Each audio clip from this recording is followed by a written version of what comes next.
What is, the number one NFL analytic that you've noticed or is discussed, that you've heard being discussed, that you think is going to get bigger and more prevalent? The conversation of when to go for two, even if you're up 8, rather than kicking that extra point, or you're down 14, you go for 2 as soon as you get your score. Forget about momentum. If you miss the 2, you're still down 8.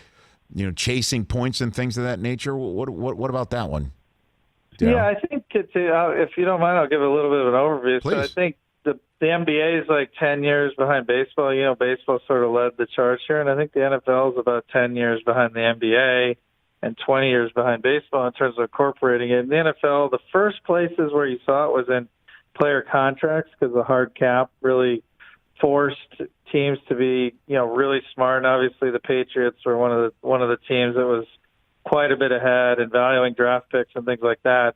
And it's only recently that you've seen it move to on the field. And the pass, it's not quite the big impact that shooting more threes has been in the NBA, but the pass, just on average, you still would run. I was joking before, but on average, the pass is something that generally leads to a higher point total per drive, no matter what yard line not no matter what, on most yard lines you start on. And so that's a big one. Just the slow increase in passing in the NFL is similar to the increase in three-point shooting in the NBA. And then you get down into the stuff you were talking about, which is really important, the tactical stuff, go on 4th down, go for 2, win to onside kick, all that stuff has evolved. And, you see teams that are, a good amount ahead of other teams on that. I think the Ravens are one of those teams right now.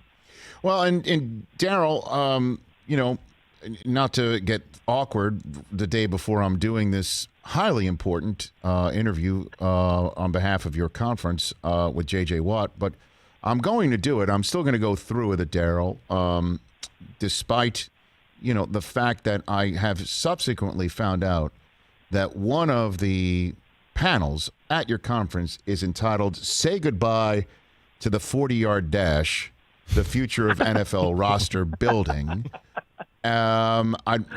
It's hard not to take it personally. I'll be very honest with you.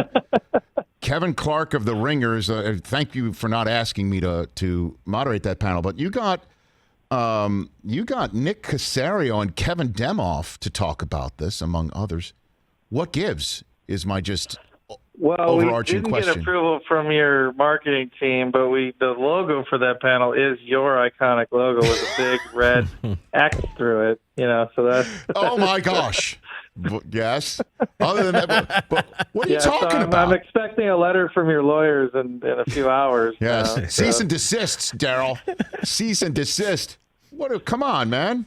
I mean, is that really what's coming for the future of development and putting a roster together in the NFL? The 40-yard dash is history? Well, I haven't been part of the planning for that panel. My guess is what they're focused on is what are the key drivers for evaluating draft picks. And my hypothesis is that the Caserio and Demoff are going to say that the 40-yard dash probably isn't the most indicative, which gives hope for your NFL career, Rich. That you don't need to bang a good time to be a great draft pick. Hey, you watched all the way to the end. Thanks for that. Watch more right here.